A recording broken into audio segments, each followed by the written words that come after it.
as we keep going, but I want to respect everybody's time. It's 12:30, and welcome to Resilience in the Face of Stress. And excuse me, my name is Wendy Gant, and I'm a community education specialist here in Wake County for Alliance Health.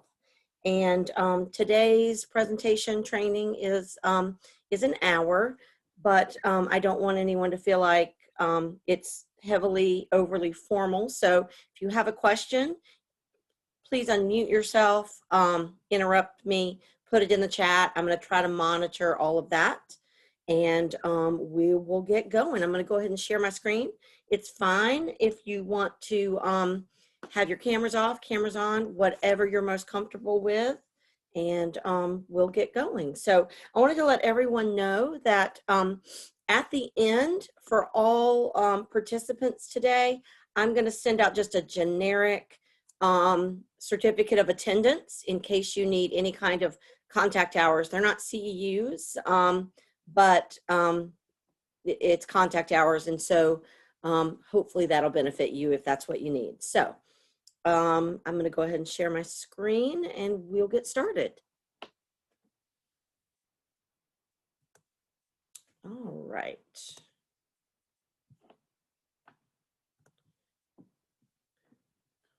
Okay.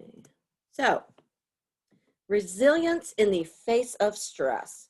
And we're going to talk a little bit about COVID, and we're going to talk about some research and some other factors to take into account when it comes to resilience. Let's see. Now I'm trying to figure out how to get my slide to advance. Enter's not working. That's not working. Hold on. Let me try this again.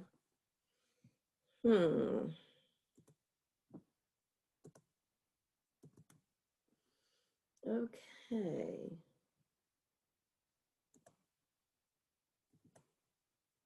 All right, so who is Alliance? If you don't know who we are the local managed care entity. We serve individuals who have Medicaid or who are uninsured, and then we do provide some state and locally funded supports. We do have a 1-800 number that is 24/7, 365. So next, we are also right now managing the Hope for North Carolina grant. It's a crisis counseling helpline. Each MCO is managing this FEMA grant for their area.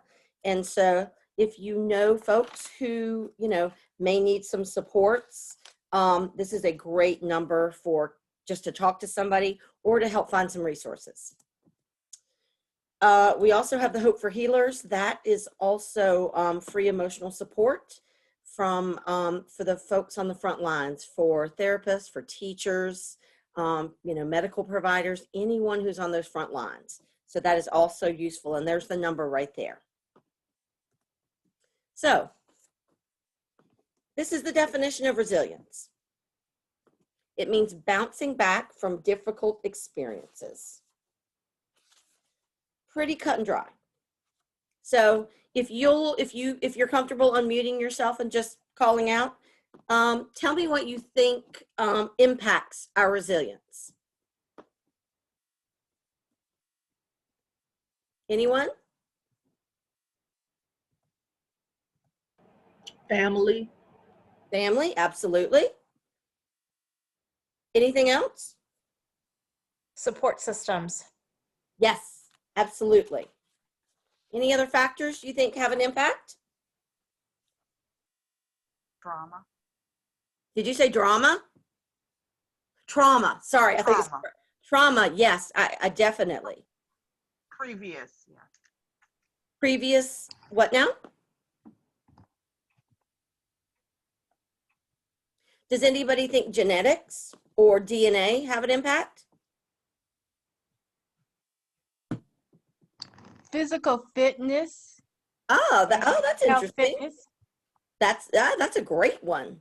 Absolutely. I could definitely see that. Absolutely. That's great. Thanks, everybody. That's great.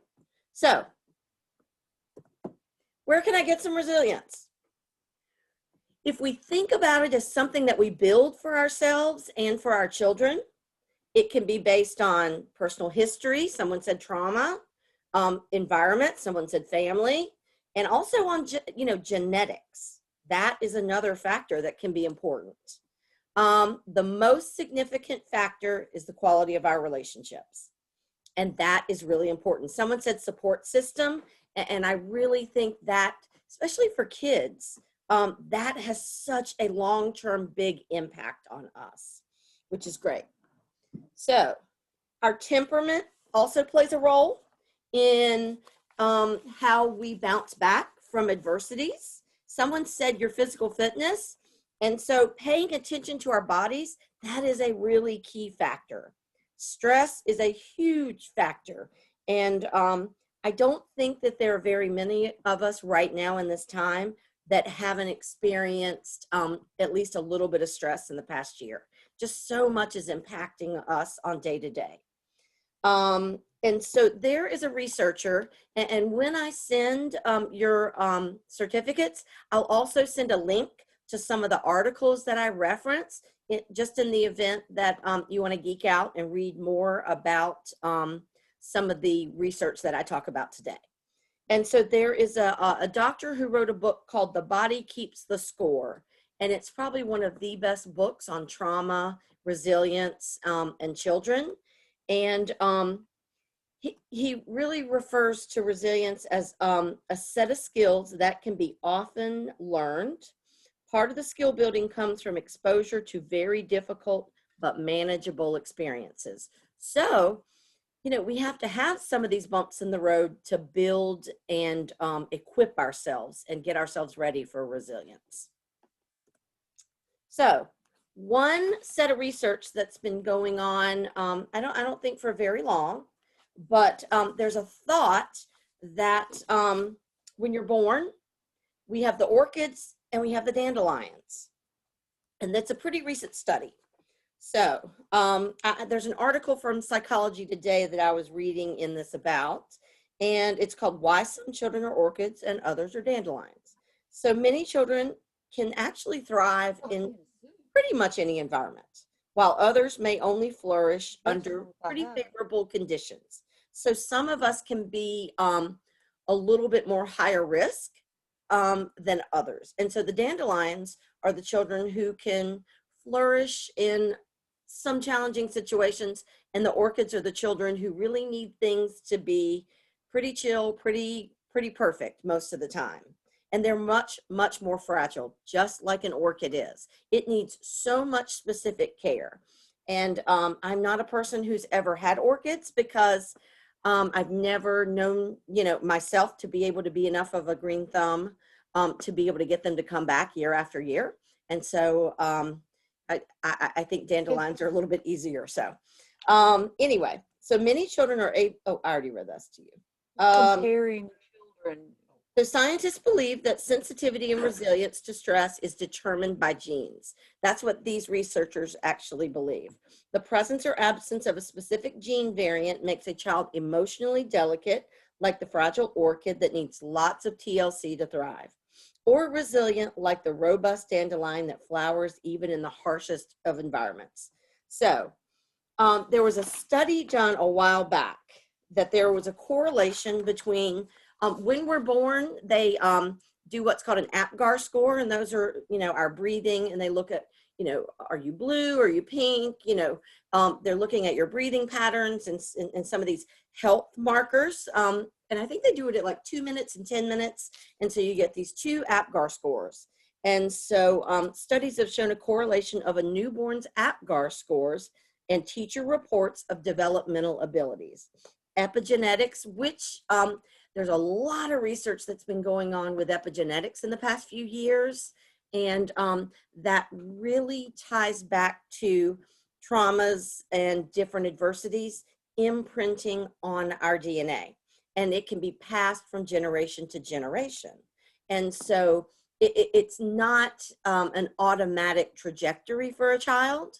If, let's say, I don't know, there's a family where there's a history of abuse and maybe children living in foster care, and subsequent generations may be born and raised under different conditions where there's not that abuse and there are not multiple systems involved. And that child, you know, most likely is going to be perfectly fine. But there are high risks that because that trauma or those instances have imprinted epigenetically, there could be a propensity for next generations. So there's been a lot of studies of children in foster care, and you can easily look those up. Those are all over the internet. So we know that genes and social contacts are definitely factors that play a big role in this research. So this article is called "What Makes Some People More Resilient Than Others?" And for the most part, the most significant determinant of resilience in this research, it's noted in every review or study of resilience in the past 50 years. And it's the quality of our personal relationships. And for whoever said those support systems and family, that is exactly right. So our early attachments to our parents play a huge lifelong role. Again, I'm a big person who I'm very interested in nurturing and attachment and young child and infant mental health. And I really do believe those abilities of a parent to meet some of those basic social and nurturing needs is so crucial in building some, you know, of these potential resiliency factors in kids. And so it really, really is crucial. Sorry, tongue-tied. So here's a quote from Bessel van der Kolk. And he says, "How loved you felt as a child is a great predictor of how you manage all kinds of difficult situations later in life." So we really are laying that foundation for children by just providing, you know, some basic nurturing and positive parenting tools. So when we think about how in this time, if we just, you know, isolate year 2020 and we think about how we are filling our toolbox with coping strategies to help us be resilient, you know, on the other side, how we're going to bounce out of this, whenever that is. Maybe it's hopefully next summer or whenever. But tell me what you think or what you use in your toolboxes that help you manage your stress and make you more resilient. And I can't see the chat box, or maybe I can. You can, oh, it's not showing up for whatever reason. So are you comfortable with calling out? Wendy, I can manage your chat box for you. Are you here, Becky? Yeah, I'm here. Oh, thank you so much, Yeah. Becky. No Yes. problem. Oh, you're my lifesaver. Thank you. Okay, thank you, Becky. Sorry, that's my teammate from Johnson County. When I do these presentations, I get a little nervous that things could go sideways or get kicked off the internet, and I always worry. Monica's saying meditation and exercise. We have another that has said exercise. Okay. Any others? I'm relying on my supports. Elena says therapy. Great. Is anybody willing to share any negative coping strategies? I will be the first. I will nervously eat carbohydrates or drink a glass of wine or binge on a TV show on Netflix. Sugar. Yep. Binge eating. You have another binge eating. Yeah. Sleeping too much or even maybe sleeping too little. Okay. Yep. Anybody else?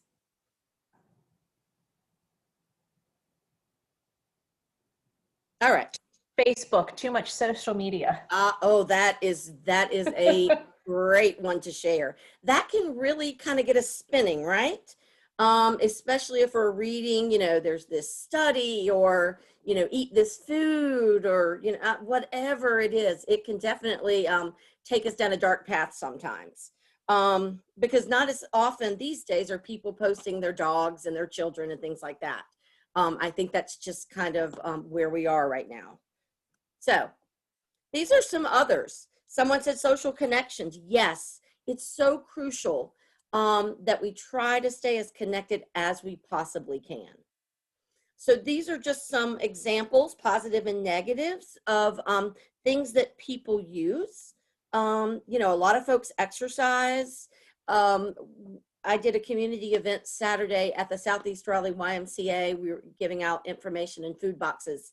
And there was, it seemed like a 2-hour aerobics class, but man, there was a large group and they were having the best time. And I'm thinking, they probably felt amazing after that. And it was such a positive experience. So things like that are really good for us.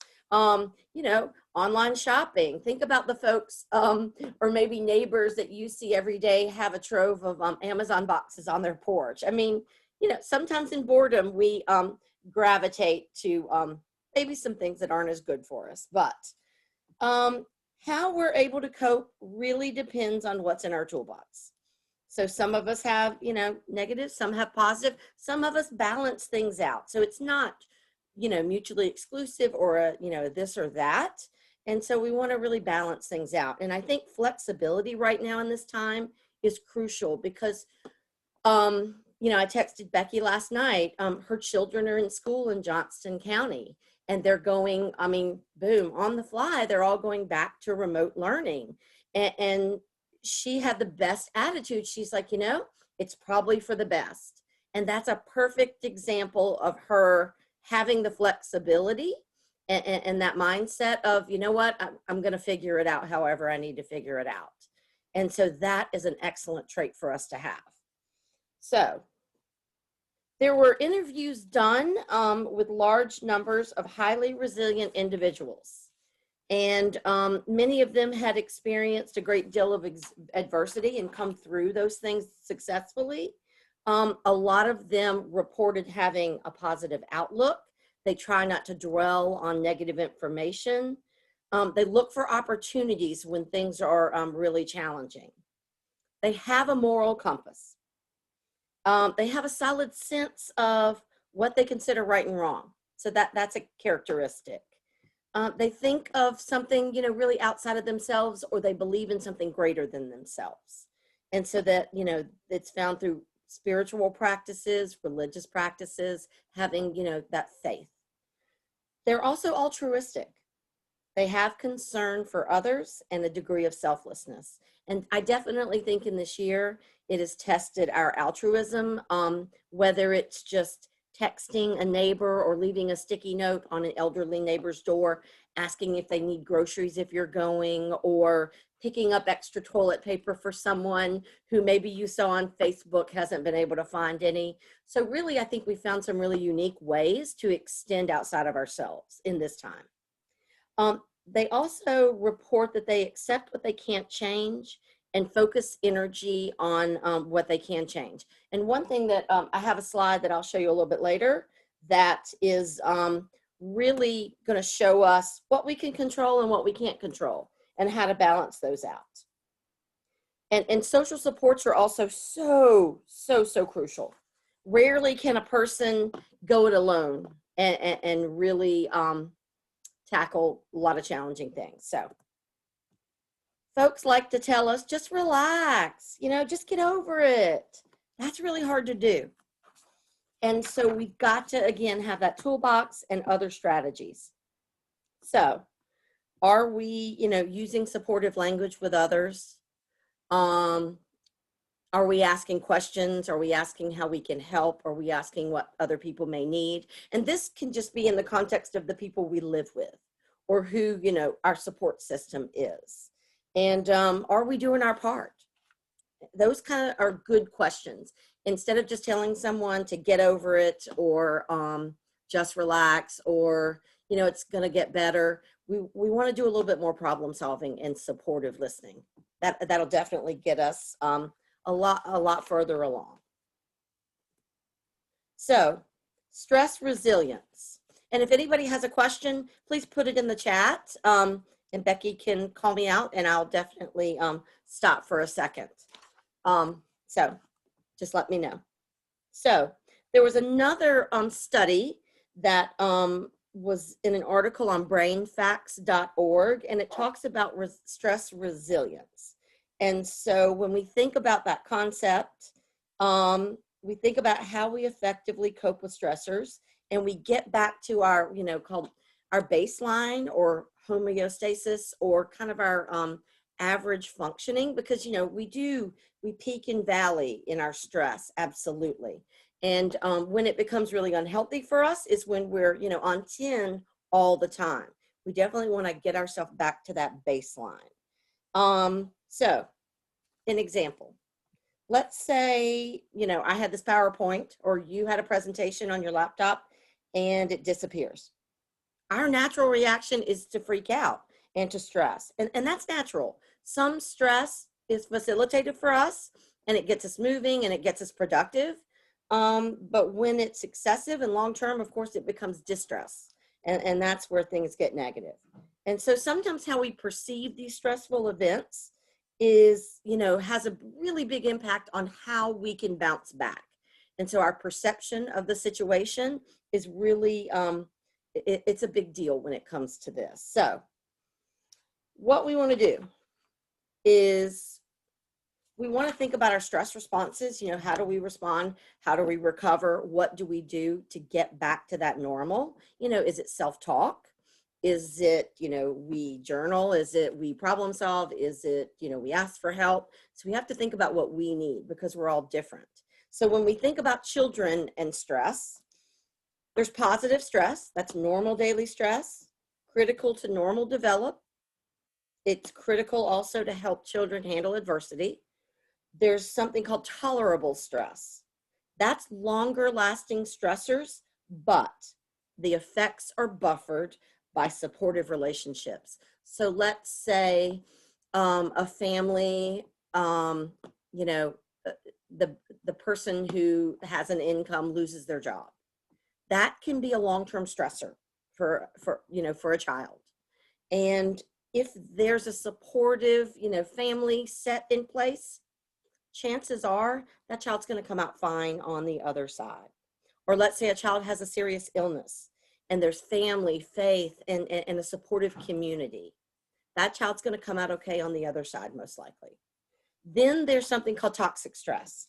Those are prolonged stressful situations or conditions like chronic homelessness, exposure to domestic violence, physical, sexual abuse, things like that would be considered toxic stress. Even poverty can be considered toxic stress. And these are impactful when there is an absence of protective factors and relationships. So that is really crucial. And we do have so many children. If you know about ACEs, or adverse childhood experiences, those can fall into some of these tolerable stresses and toxic stress situations. And really that supportive, connected relationship is what's most crucial. So these are some of the symptoms of stress and effects on the body. Some folks grind their teeth. Hush, shh. I apologize if you hear a dog bark. Apathy, difficulty concentrating, anger, anxiety, headaches, muscle tension. A lot of folks have, gastrointestinal issues, rashes, hives, things like that. And some folks are just exhausted all the time. And so that can have a huge impact on our mood. And it definitely can have an impact on our blood pressure, our heart rate, our cholesterol, and things like that. And so we have to think about not just in the moment outcomes, but long-term physical health outcomes. All right.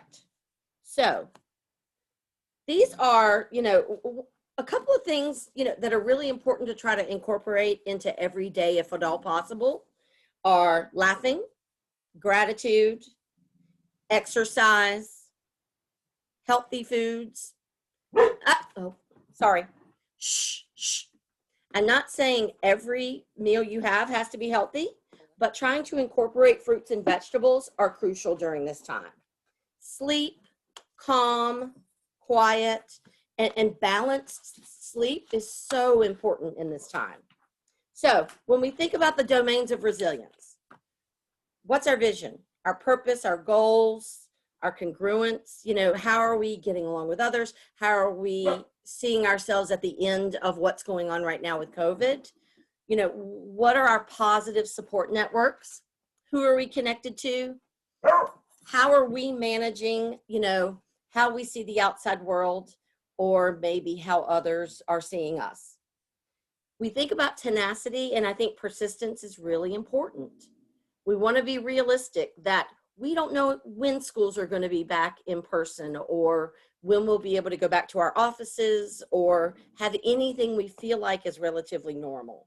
And so that's really important for us to embrace. Our health, we just talked about nutrition, sleep, trying to get some exercise, getting outside, even for just a slow walk is exceptional. It's really good for us. So, I think some of the hard ones are regulating our emotions. It's tough being at home trying to balance kids. Right now, me balancing dogs, and everything else that we're juggling, and stay calm. But if we can figure out at least positive ways to, keep as much of that baseline for us as possible, then hopefully it's going to be more positive in the long run. And then our reasoning. How resourceful are we? Do we have a plan? Have we been stocking up on toilet paper? Have we, found Lysol? Or, do we have a plan when it comes to the kids? I mean, I feel like we have so many other things on our plate right now that we try to balance. And so, of course, the families that we're supporting, the people that we're meeting in the community, our neighbors, our family, everybody else, I think that, they're having an impact too. Hold on, I'm going to open a door and let that dog out. Excuse me, 2 seconds.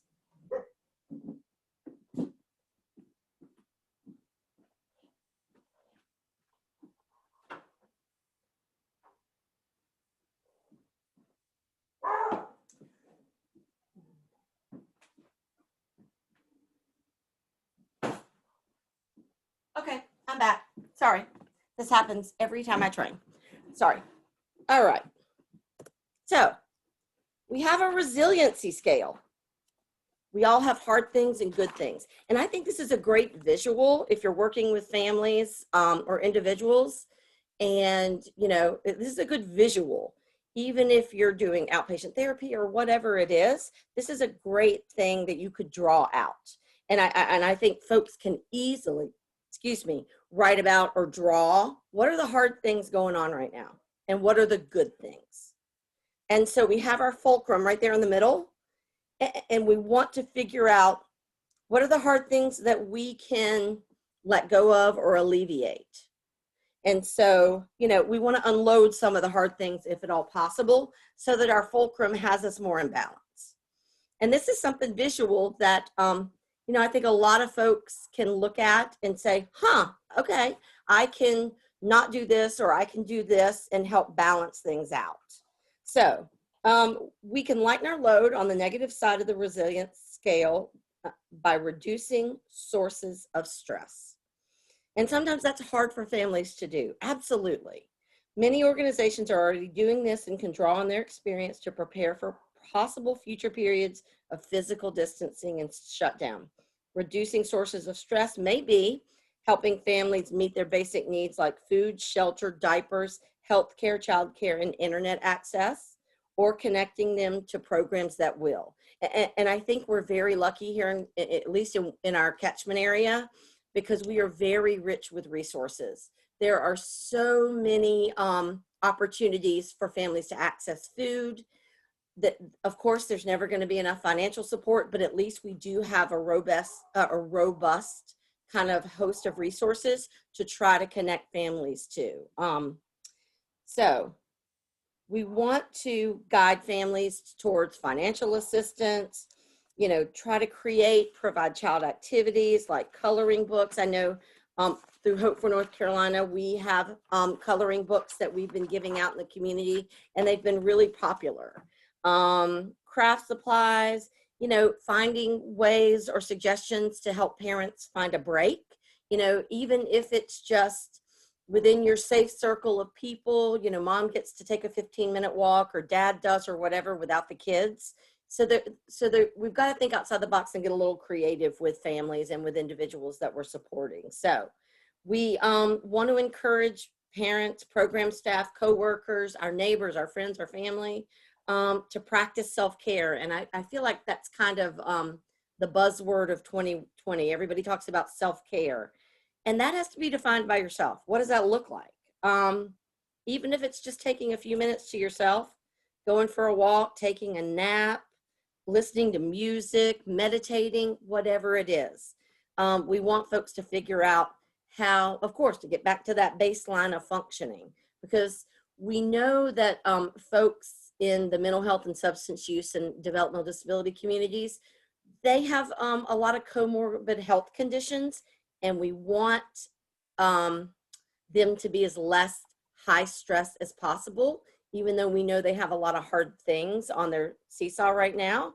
But again, we have to think about those long-term health conditions that can have a really big impact. And so we want to help them, you know, lighten some of those hard things as all, or at least try to figure out how we can load up good things to help balance those things out. And if that looks like resources or activities for kids or food supplies and things like that, hopefully that's going to tip the scale just a little bit. So does anybody have any questions?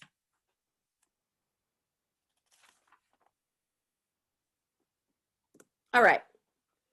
So right now in the pandemic, we're talking about how to be resilient, which is really, really a tough thing. We want everyone to stay safe, whatever that looks like, however that works. And I know the big push right now, and the governor changed the curfew yesterday because our numbers are rising. And I was talking to a friend who is a social worker at a hospital here locally, and she said it's COVID, COVID, COVID all day, every day as far as cases coming in.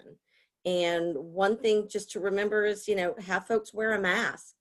Try to figure out how to get masks so that children and families in the community have the resources that they need. And so we can't just assume that everybody has access to these things. So we want to take care of those basic needs again, and that's the food, clothing, shelter, things like that. And again, we come back to that stress. We've got to figure out how to balance out that seesaw for ourselves and for individuals that we support. Because if we're overly stressed, we're not going to be able to give as much of ourselves to others who may need us. And getting outside is crucial. And I have to say I'm very guilty. I do not go outside as much as I should. It's cold right now. I'm a warm weather summer person. And definitely, even for a short period of time, just breathing in some fresh air is really good for us. And so once again, there's that connectedness. And so we really, really, really want folks to check in with others, whether it's having FaceTime or a Zoom with a family member, a best friend, even, you know, a coworker that you like, just being connected. That also lets us kind of gauge how people in our life are doing. You know, if you're connecting with someone and it doesn't look like they've had a shower in a week or two, that's a red flag. Or if they let you know that they're sleeping 20 hours a day, that's also a red flag. So we really want to pay attention to those that we care about and how they're responding in this hard time. And so, you know, we want to be as supportive as possible and ask folks what they may need. And we, you know, we have to find unique ways to do that. We don't want to be calling folks out or, you know, things like that. We want to be as active in our listening and support as we can. And so when we look at focusing on things that you can control, we have to be strategic about that, because you know, the social media comment earlier, that is, that's an easy way to go down a rabbit hole and perseverate on things that we really, really are worried about. And that's an easy way to get ourselves really stressed out. And so, let's see. One little fun fact is that as we are stressed in this time, some of us may have an oxytocin deficit. This is our love hormone. And so when we can't hug our friends and we can't do some of the interactive activities that we like to do. Yeah, I like to hug my friends and, you know, my hairdresser and folks like that. You know, it's a way to connect with folks, and we can't do that anymore. Elbow bumps are just not as satisfying. And so what we may feel weird about, but making eye contact for 1 or 2 seconds actually can help get a little surge of our oxytocin levels. If we can make eye contact with our dogs, if you can get your cat to make eye contact with you, I know mine, she's very flippant and doesn't make eye contact, but my dog definitely will. That's a way to build a little oxytocin.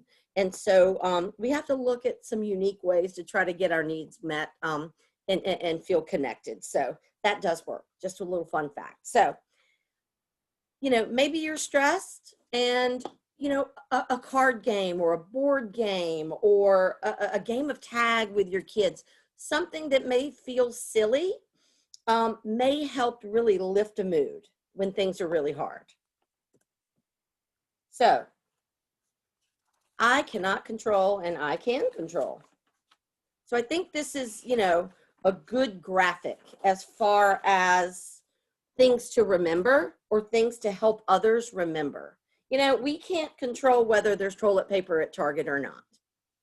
We, you know, can't control, and I'll be very honest here.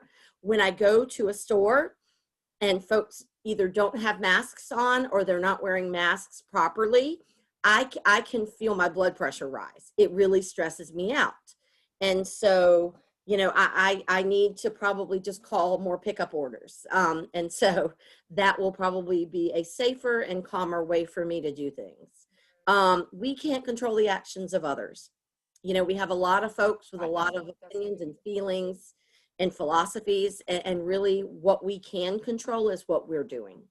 And so, you know, we want to be as safe and we want to, you know, keep our loved ones as safe as possible.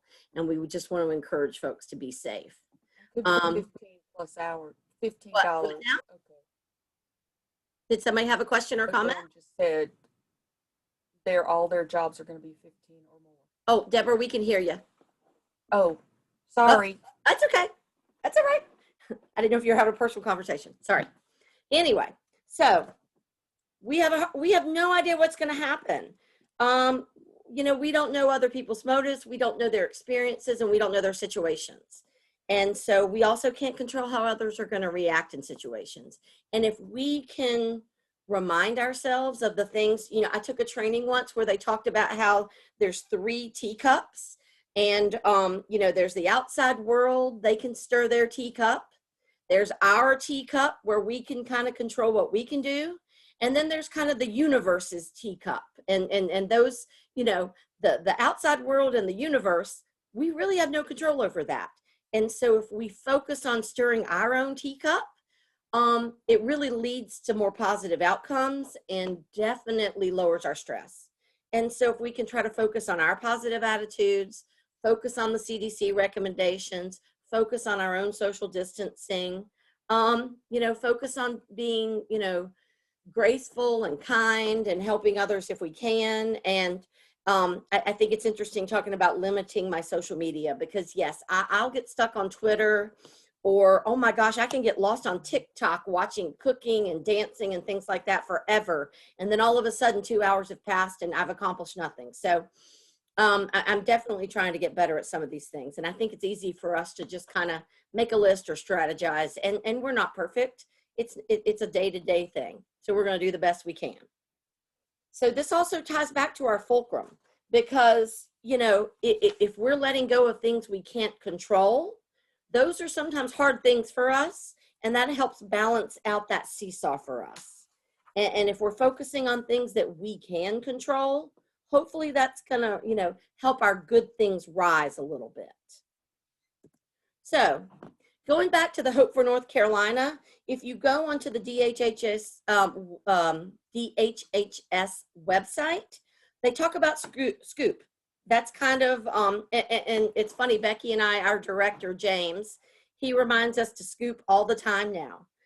You know, I emailed him last week and told him, I don't know, something didn't work out, and he's like, scoop. And so that's kind of his go-to advice now. stay connected. Have compassion for ourselves and for others. I think that's really important. We have to observe our use of substances, whether that's smoking, coffee, caffeine, alcohol, other things. We have to kind of, put a check on that. Knowing it's okay to ask for help, and then increase or get some physical activity to help boost our mood. And so this is on the DHHS website. They developed this, and I think it's a good, it's a good plan just to remind folks to do. All right. So, parenting during a pandemic. I think this is definitely a really large, hard thing box for some folks. I feel very lucky that I have teenagers. And so I have so much compassion and admiration for parents right now with little ones who are trying to manage preschool, elementary school, even middle school for their kids, especially if there's more than one child in the house. It's a lot. And we have so many families right now who, maybe there's a family living in a hotel with 4 kids and all 4 children are trying to get online to learn. That's an impossibility on some days, I would imagine. And so I do know that there are families who have just kind of given up on school because they are just focused on surviving. And we've got to give some grace to that and at least try to figure out when things are better to help kids get the support and catch up or whatever that they need. But it is so hard right now to be a parent. So in the event, I think this goes for all of us supporting other parents is, the kids need a lot of encouragement, but I think the parents need even more encouragement just to keep trying and do the best they can. And I think it's really important to encourage parents to communicate with their school or their teacher and ask for help because it's not always working out. I'll disclose, I have a child with ADHD and she can get distracted and be on her phone or whatever. And I know she's not paying attention to biology. She's in 9th grade. So here she's trying to navigate high school and, do it virtually. And so, there's been a great resource at her school and I just let that teacher know when I think she needs a little extra help and maybe she's too shy to ask for that help. So try to use the resources or encourage parents to connect with, even that one person at a school that can help them out. We want to prepare kids, and I think this is for any age. I think right now in the time of certainty, we want transitions to be easier. So we want to let kids know, what's the plan for today or even for the week? What's our family plan or, what's your school plan or what this, that, and the other. I think that gives them a better sense of security and lowers their stress a little bit. If at all possible, play with your kids, and I think, again, board game, card games, Legos, getting on the floor and coloring, playing tag, for little kids, any of that is going to go a long way. And it's a good way to check out and be a kid again for us and ourselves. We want to give good, clear directions. And so we also want to gauge, the kid's mood. How are they doing? What are they struggling with? And then give our directions and supports accordingly based on where they're kind of functioning. The kids are really struggling right now. We want to take a step back. We may need to loosen our expectations just a little bit and acknowledge that stuff is really hard. So if your child forgets to do something, maybe give them an extra reminder, just give them a little bit of grace. And if at all possible, we want to try to be as non-reactive as possible. Because again, if you're in a home with children or extended family or whomever your connected group is, tensions can run high. People can get frustrated. Moods can definitely shift on a dime. And so take a time out, take a deep breath. Use all these coping strategies that we teach kids and, put in your earbuds, take a walk around the block, whatever those things are so that, we don't raise the tensions if at all possible. Again, there's that reset and move on. You know, in a way, we're all kind of stuck together, and we want to give as much grace, and especially with kids, is say, you know what, you messed up. We're going to keep it moving, and you're going to do better. You know, some kids are really struggling academically. We teach children as a society to learn in a group and to get help as a group. And so they're having to redo everything, and they can't ask, you know, their kids, a friend sitting next to them for a help if they maybe missed a concept, or meet after school with a teacher, things like that. And so again, you just have to give that grace. So I'll go to the last slide, and then hopefully we, if there's any questions or discussions, we definitely can have that in the last 10 minutes. So who do we want to be during COVID?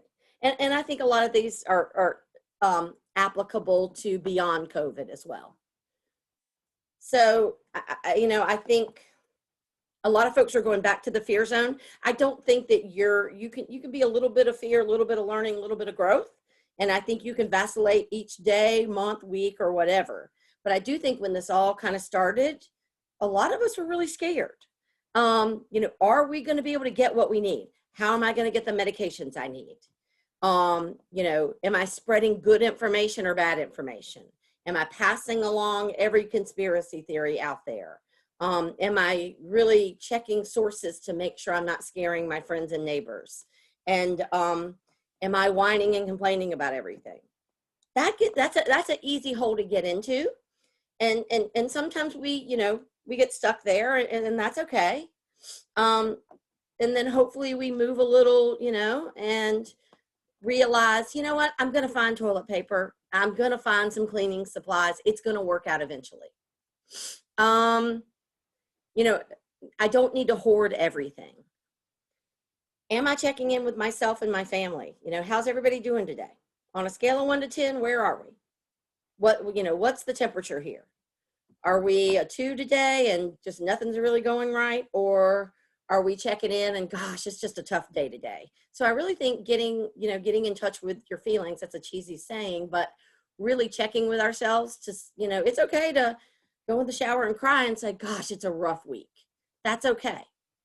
But again, with those supports, we're gonna get over that hump, and we're gonna do better. We want to be more aware of our situations and how we think, respond, react, and maybe take a little more time to evaluate, you know, best ways to approach situations. If someone forwards you an article and you're scared a little bit, research it. See if it's valid. Okay, are there other studies saying that this is the situation? And just see, you know, how factual is this? And again, I think there's just really a small basket of underlying factors that are going to help us get through this and help us help others get through this. And we have to recognize that people are doing the best they can. We really do. So what we hope for ourselves and for others is to really move to a growth zone where we can thank and appreciate others, even for the smallest acts. We want to try to be, you know, I'm not one to say, you know, you want to fake being happy, but try to find some things that bring you joy, and at least be as hopeful as possible, because really at the core of all of us having wellness is having hope. So we want to look for ways to adapt to change. And I do know that not all families who work have the most flexible work situations. You know, there are a lot of folks who are forced to go to work whether they feel well or not, because they have to feed their children. And so we have to support, you know, families and community as best as we can.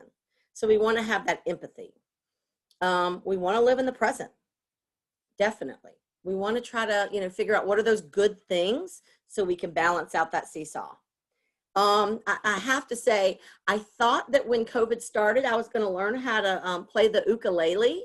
And I tried, I failed, I gave up. I'm left-handed, and there are a lot of things that are just harder for me. I broke a string, gave up, put it down. So I'm not a musician. I'm not going to be going on tour with Jack Johnson next year. So, oh well.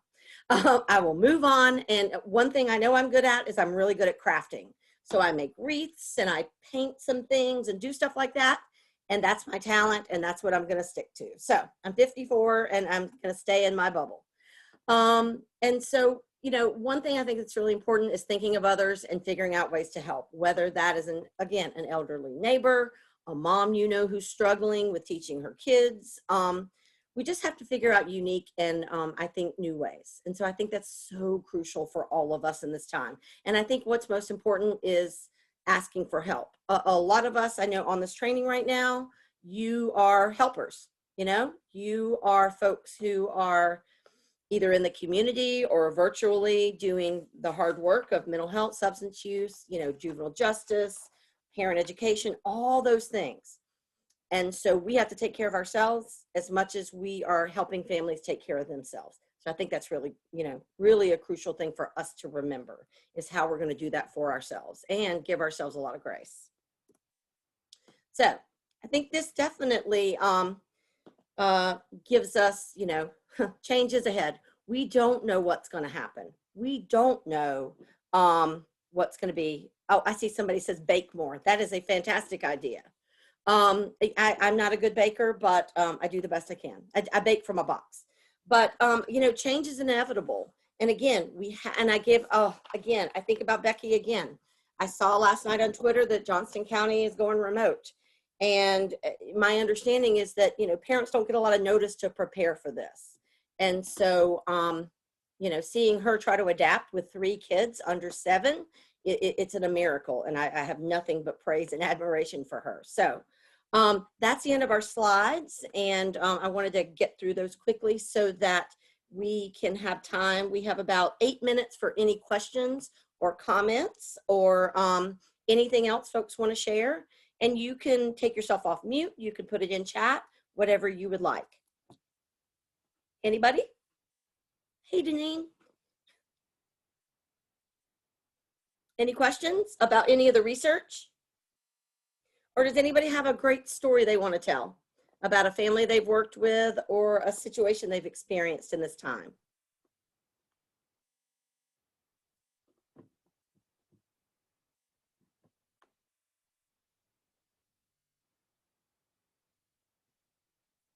Y'all are very quiet.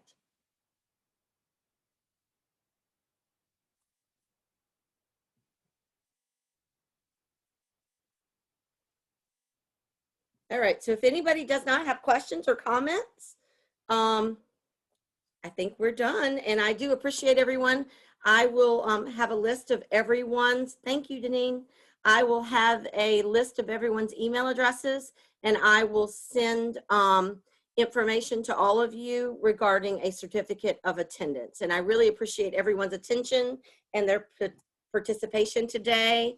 And I hope everybody stays safe and healthy this holiday season. I know we're all doing the best that we can. Thanks so much, everybody. Take care. Thank you. Thank you, Wendy. Thank you, Becky. Thank you, Deneen, for being my backups. I was a little late, but I came. Oh, come on. Well, you know, we just don't know what's going to happen, do we? You never know. No, yeah, not these days. Nope. Yes, if somebody wants the copy of slides, let me know. Nanette, just email me. Wendy, can you send me a copy? I actually will Sure. borrow a little bit of it. Absolutely. Tonight. Actually, Okay. I'll just attach them and all the notes to my email that has the certificates. How about that? Okay, great. All Great. right. Thank you so much, everybody. Have a great day. Take care. Bye. Bye.